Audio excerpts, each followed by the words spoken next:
بسم الله الرحمن الرحيم الحمد لله وكفى والصلاة والسلام على الحبيب المصطفى صلى الله عليه وعلى آله وسلم تسليما كثيرا.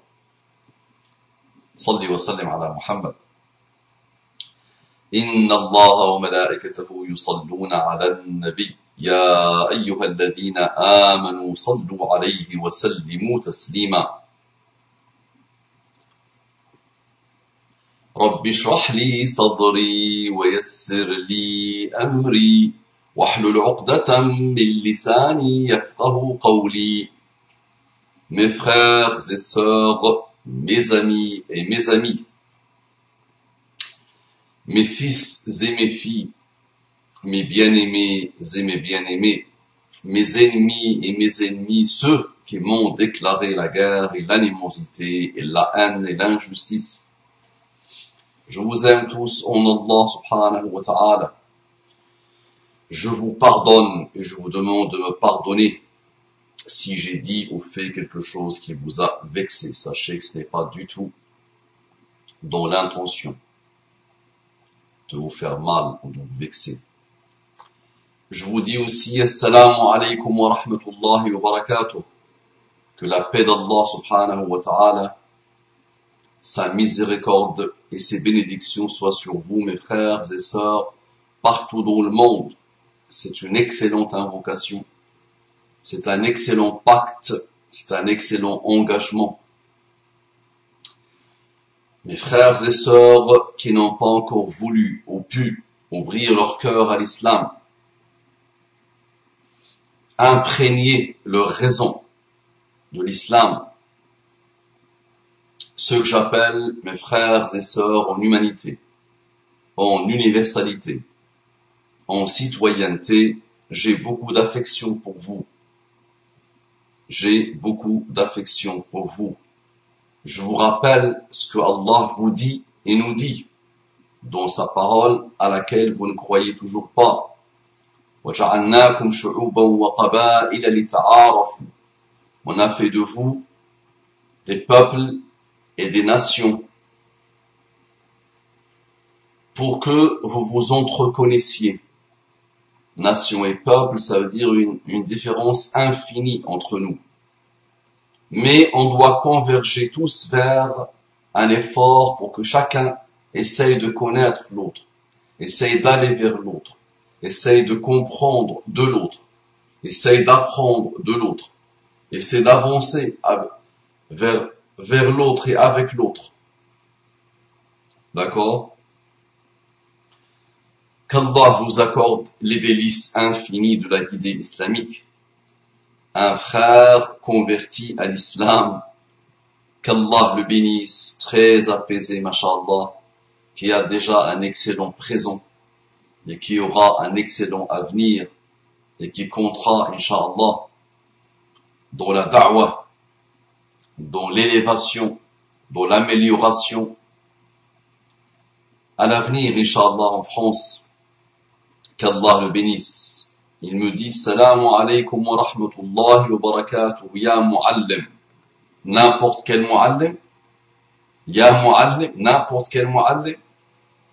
Pourquoi tu ne rajoutes pas le ya? Ya muallimi. C'est plus mignon, c'est plus délicieux, c'est plus proche, masha'Allah. Ya muallimi, mon muallim.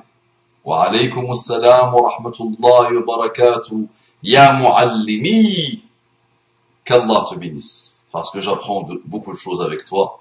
Et de toi, masha'Allah. Il me dit, je voulais vous faire part d'une réflexion que j'ai eue pendant Ramadan et qui m'est revenue en regardant le rappel. Ce prophète assoiffé de sang et de sexe. C'est un excellent rappel.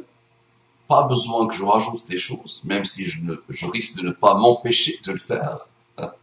Mais le rappel suffit à lui-même. Donc il nous dit, certains disent que le Coran est une invention de Muhammad sallallahu alayhi wa sallam. Si c'était que certains, c'est beaucoup de monde malheureusement. Et je sais comment ils ont été endoctrinés et par quel groupe et par quelle types d'individus tout au long de l'histoire, ils étaient endoctrinés pour répéter comme des perroquets, handicapés, cette parole malheureuse, et handicapant aussi. Donc certains disent que le Coran est une invention de Muhammad sallallahu alayhi wa sallam, ou de quelqu'un d'autre, un rabbin, un moine, les compagnons, etc. Cela dit, tout individu est le produit d'un conditionnement, de par sa société, sa famille, son éducation, les doctrines et idéologies qui règnent à son époque et beaucoup d'autres facteurs internes et externes à la personne. Ce frère me soumet un sujet que j'ai mûri dans ma tête pour une thèse. J'ai passé des années et des années à dire à nos jeunes, faites de la recherche autour du Coran. Ne laissez pas les autres faire des recherches autour du Coran pour continuer à endoctriner, pour continuer à améliorer les gens, à éloigner les gens du Coran, malheureusement. Faites vous-même des thèses, allez, avancez. Et je me disais, comme d'habitude, ceux qui écoutent me disent, cause toujours, tu m'intéresses. Je ne veux même pas avoir le BUP, je ne peux même pas avoir le BUP, je n'arrive même pas à boucler mes années primaires, et toi tu me parles de thèse. Et je me suis dit, s'ils ne veulent pas la faire, je vais la faire moi-même. Et c'est ce que le frère soumet comme idée, comme réflexion. Le résumé finalement de ce que j'ai voulu faire. Et que je ferai peut-être un jour ou l'autre, Inch'Allah. Donc il nous dit, cela dit, donc mon petit esprit a rencontré l'esprit de ce jeune, machallah, qu'Allah le bénisse, qui lui fera beaucoup de recherches autour du Coran, parce que, alhamdulillah, il s'inscrit cette année à la fac, en études arabes, il penchera petit à petit aussi vers l'islamologie, il fera des études très intéressantes, Inch'Allah, autour du Coran, autour de l'islam. Donc il dit, cela dit, tout individu est le produit d'un conditionnement de par sa société, sa famille, son éducation, les doctrines et idéologies qui règnent à son époque et beaucoup d'autres facteurs internes et externes à la personne. Sahih. Al-mar'u ibn bay'atih. Al-mar'u ibn bay'atih. Al-insanu ibn bay'atih.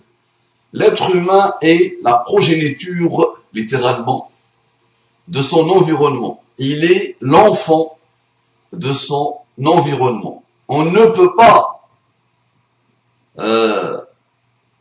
se passer, on ne peut pas sortir finalement de l'environnement, sauf quelques rares cas, mais qui restent toujours marqués par l'environnement, leur environnement dans lequel ils ont évolué. Le Coran a été révélé au 7e siècle. Donc, pour ceux qui ne le savent pas, les pauvres, le Coran a été révélé le 7e siècle. En Arabie. À cette époque, les empires qui ont eu le plus d'influence sont les Romains, Byzantins et les Perses. Le monde baigne dans le christianisme trinitaire, le judaïsme, l'héritage philosophique grec, le zoroastrisme, ibadatullah, et tous leurs dérivés qui peuvent en découler. Jusqu'à là, vous êtes en train de vous dire, tranquille. L'Arabie, elle, est païenne, tribale, et sans aucun patrimoine philosophique ou littéraire. Justement, il y avait un patrimoine littéraire que Taha Hussein a voulu remettre en cause.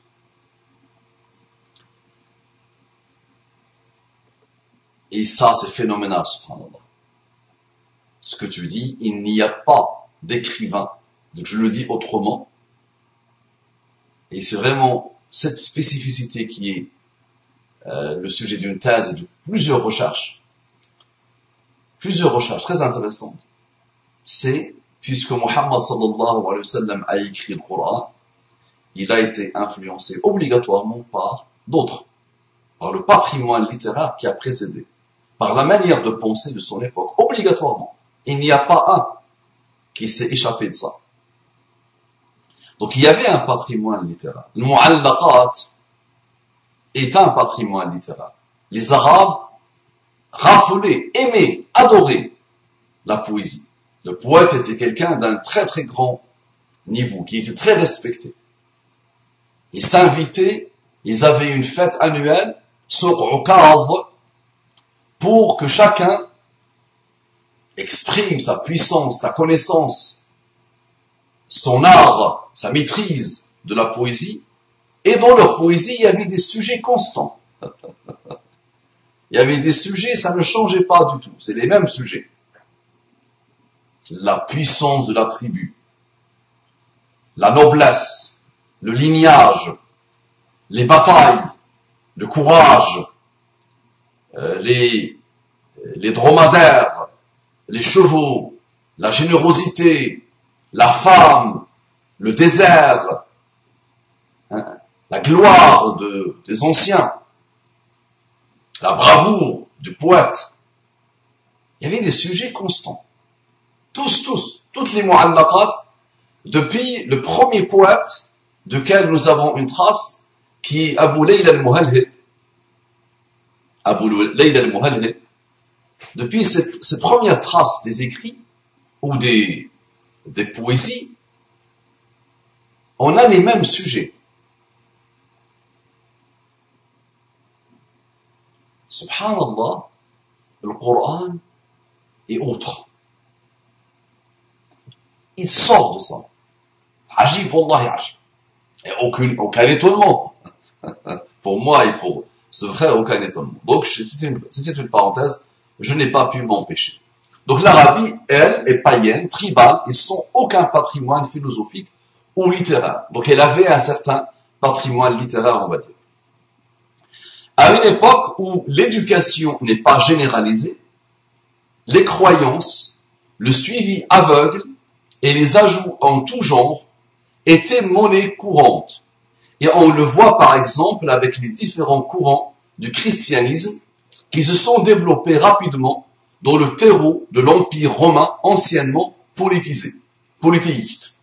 Politisé, qu'est-ce que je raconte? Qu'est-ce que je raconte?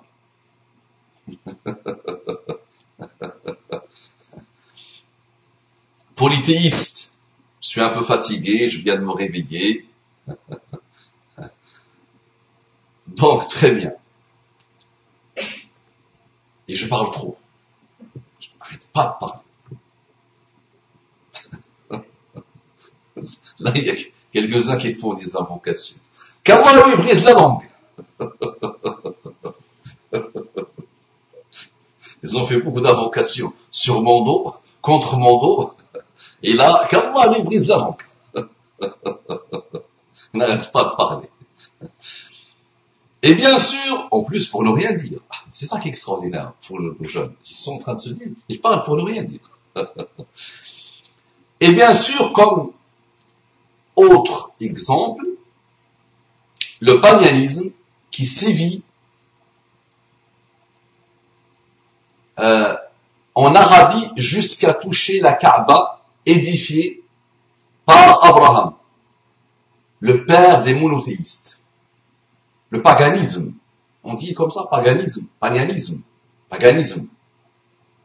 Ouais, donc là, je perds complètement la tête, moi. Je sais pas ce qui m'arrive là. Je suis déconcentré. Je ne maîtrise plus le français, ou je l'ai jamais maîtrisé, je ne suis qu'un sale blédard. Mais vous avez compris. Jusqu'à toucher la Kaaba, édifiée par Abraham, le père des monothéistes. Si le Coran est l'invention d'un homme du 7e siècle, pourquoi va-t-il autant à contre-courant de toutes les normes et croyances de l'époque? Mes amis athées, aidez-nous, répondez s'il vous plaît. Le Coran appelle à délaisser les idoles et toutes les légendes et superstitions qui leur sont associées. l'adoration d'autres divinités matérielles ou immatérielles, la représentation de Dieu, à ne pas associer Dieu avec Jésus ou qui que ce soit, ne pas dire que Dieu a un enfant, ne pas diviniser les rabbins et les moines et les saints, ne pas adorer les anges et les djinns, ne pas adorer la création comme le soleil ou la lune, ne pas s'adorer soi-même à travers l'orgueil et l'ostentation, ne pas placer d'intermédiaire entre l'homme et Dieu.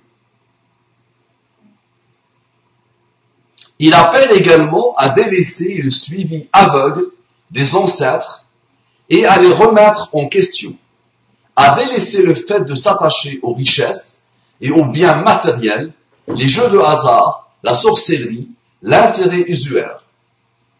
Il condamne les clergés religieux qui s'approprient la religion à des fins mondaines, ceux qui falsifient les écritures, les rois et dirigeants injustes, le tribalisme, le sectarisme. Donc il condamne tout ça. Il rétablit la croyance au jour du jugement. Il rétablit la croyance au jour du jugement, entre parenthèses délaissée et négligée par les juifs de l'époque, et replace tous les êtres humains au même pied d'égalité devant Dieu avec la piété comme seul critère d'évaluation. Celui qui n'a pas été parasité par le mal, par l'orgueil, par l'entêtement, il va dire c'est d'une logique implacable. Si un être humain, juste sur une page, a dit cela, il y a plus de 1450 ans environ, s'il a dit cela, c'est qu'il est unique dans l'histoire humaine. Juste ce développement, juste si quelqu'un avait écrit ce que ce converti a écrit, il y a plus de 1400 ans, on va dire celui-là, il est unique dans le monde. Si nous avions le minimum d'honnêteté intellectuelle, si on avait le minimum d'honnêteté intellectuelle, on aurait mis cet écrit dans un cadre et on l'aurait collé partout, accroché partout, parce que c'est unique. Juste le texte que ce frère a écrit.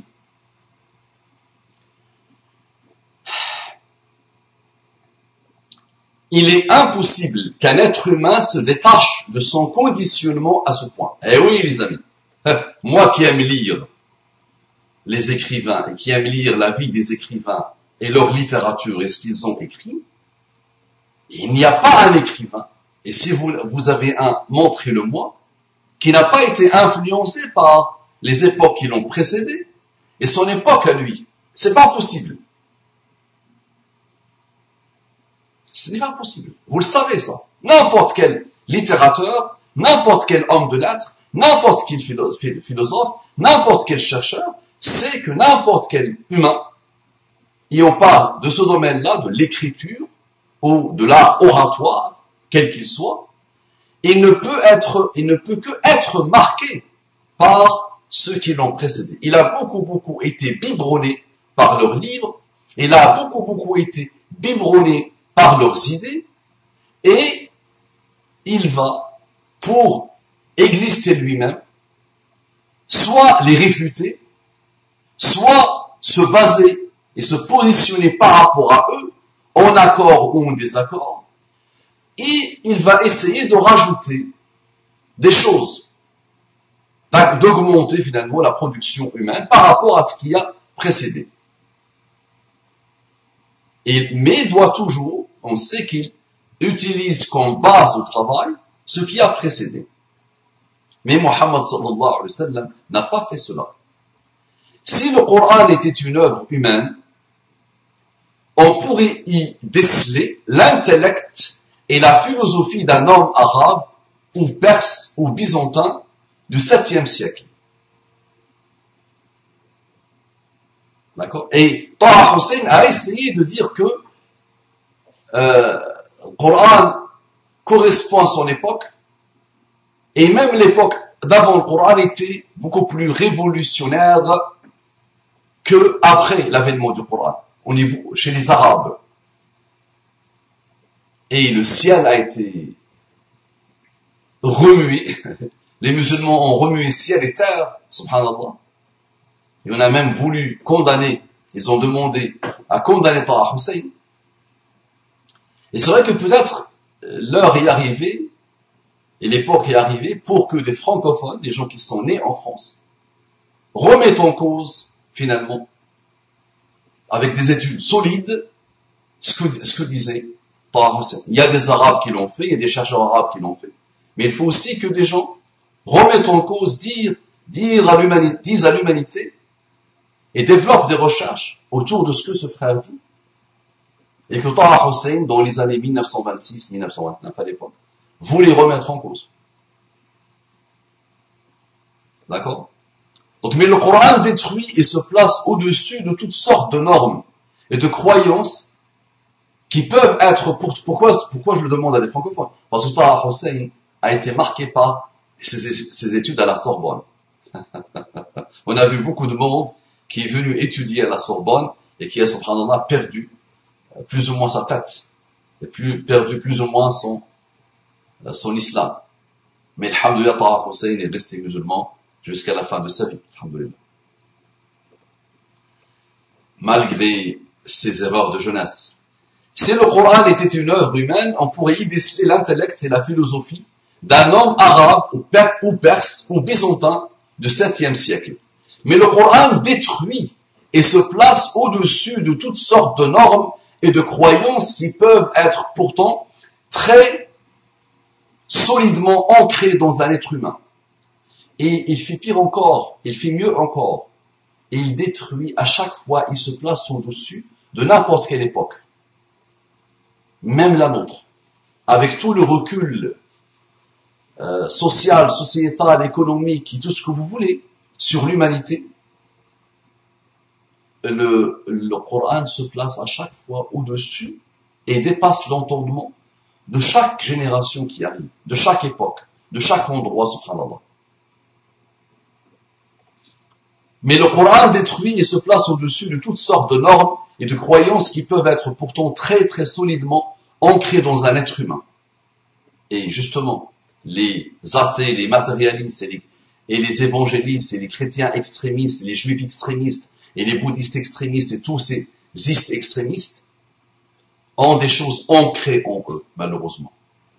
Mais ils ne veulent pas se dévoiler leur âme, la laisser aller vers le Coran. Là, justement, il y a des choses malheureuses qui sont ancrées. L'orgueil, l'entêtement. Et si Muhammad sallallahu alayhi wa sallam l'avait inventé pour un intérêt de pouvoir ou de richesse, il ne serait pas allé aussi frontalement contre les codes de sa société. Logique. Alors que le chemin de la noblesse et de la richesse lui était déjà tout tracé avant la révélation, en étant de la tribu des Banu Hashim, marié à Khadija radiyallahu anha, riche commerçant de bonne famille. Ils peuvent te dire, mais il était de la branche la plus pauvre de Banu Hashim. D'accord? On pourrait te dire ça. Continue sur le même raisonnement, de dire Coran, prenons le Coran et étudions par rapport à son époque et par rapport à toutes les époques. À chaque fois, il bouleverse tout le monde. Il bouleverse les idées. Il bouleverse les idéologies. D'accord? Il bouleverse les a priori. Et tu ne veux pas faire son tour, subhanallah.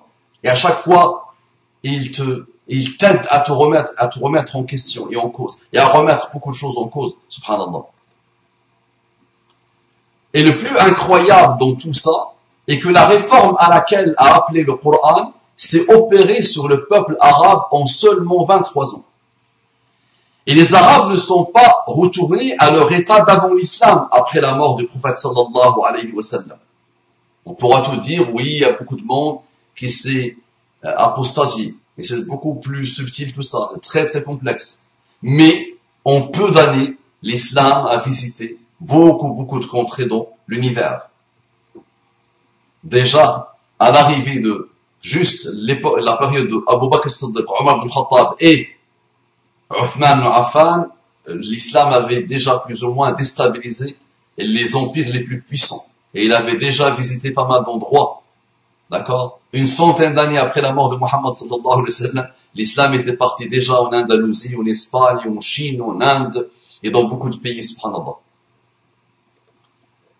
Et les Arabes ne sont pas retournés à leur état d'avant l'islam après la mort du prophète sallallahu alayhi wa sallam, malgré l'apostasie, malgré le refus de payer la zakat à l'époque de Abu Bakr as-Siddiq, ils ne sont pas revenus à leur idolation des idoles, à leur vénération des idoles, à leur adoration des idoles, par exemple. Chercher dans l'histoire de l'humanité une réforme totale d'un peuple aussi rapide, durable et définitive, il n'y en a pas. Et oui, et oui. À méditer pour nos amis athées qui sont en adoration devant les Jules César, Napoléon et autres Che Guevara qui n'ont pas été capables d'instaurer un changement aussi global et durable dans leur société. Muhammad sallallahu alayhi wa sallam l'a fait au milieu du désert, sans fortune ni héritage, sans savoir lire et écrire. Expliquez-nous. Et les petits que tu as cités sont des petits nains de rien du tout. Quand tu t'intéresses à leur vie, quand tu t'intéresses à ce qu'ils ont coûté à l'humanité, sur Jules César et Napoléon surtout, et quand tu t'intéresses vraiment à leur bassesse de vie d'êtres humains normaux, subhanallah, tu t'étonnes à chaque fois de voir cette production prolifique autour de Napoléon et le refus catégorique d'aller juste avoir la curiosité de s'intéresser à ce que ce frère dit autour de Muhammad sallallahu alayhi wa sallam et le Coran. Réfléchissez les amis, expliquez-nous, utilisez votre puissance intellectuelle, mashallah, raisonnez s'il vous plaît, et aidez-nous. Assalamu alaikum wa rahmatullahi wa barakatuh.